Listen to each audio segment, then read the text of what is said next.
Who is Milei, the outsider who has just won the primary elections in Argentina?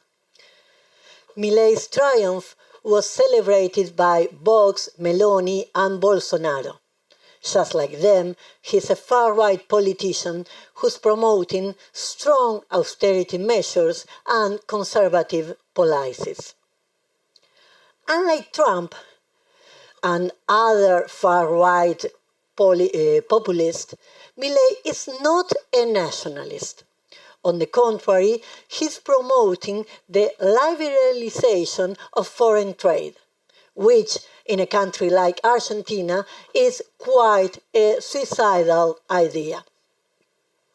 He promotes labor reform, pension reform, and the privatization of education and health services. He also wants to close the state agency that deals with research and science.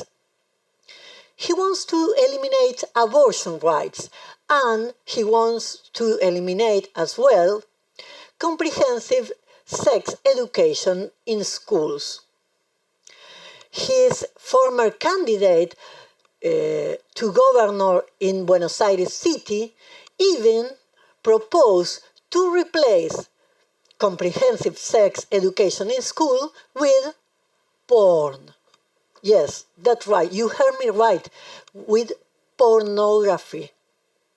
That's very sad, but true.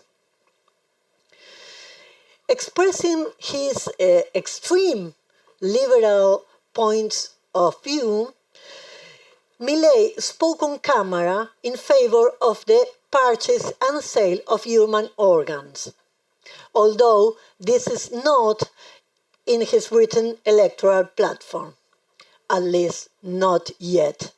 Let's answer some basic questions. First of all, has Milei secured the presidency? This hasn't happened yet. The general election is in October, and the three candidates who ranked first in the primary elections were very close to one another, so any one of them could win. Second, how did Milei come to win the primaries? First of all, he's seen as an outsider, and people is fed up with traditional politicians.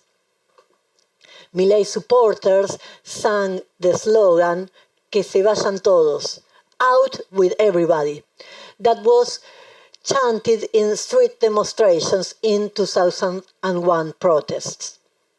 This is people who is very unsatisfied with the political system, which Milei is promising to demolish. Also, in a context of economic crisis and very high inflation, Milei capitalized on the punishment vote against the government. This also shows the limitations of the so-called pink tie in Argentina. Growing poverty and an inflation rate over 120 yearly are one of the problems we are facing now. One last question. Why are so many people from the working class voting for Milei? Today, a third of Argentinian workers have undeclared work.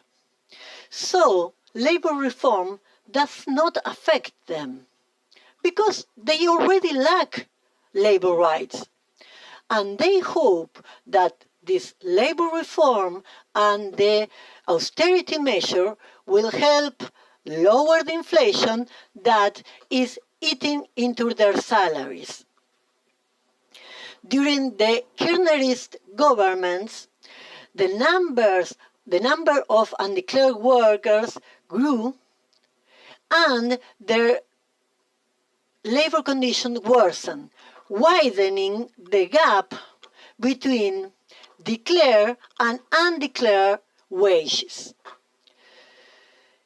Now, Milei is taking advantage of this fracture within the working class, making one sector pit against the other.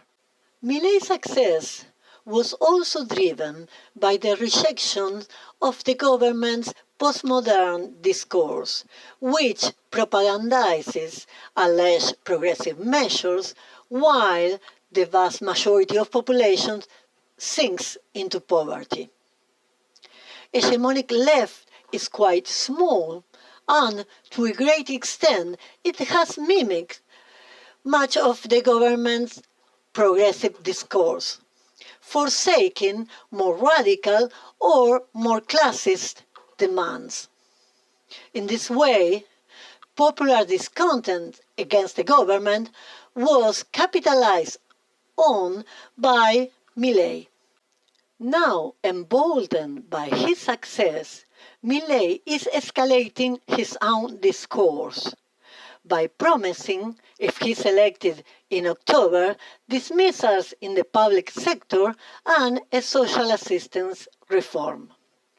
His media appearances are met with a virulent social media campaign against welfare recipients, public employees, and scientists. In turn, this may raise a reaction from the affected people.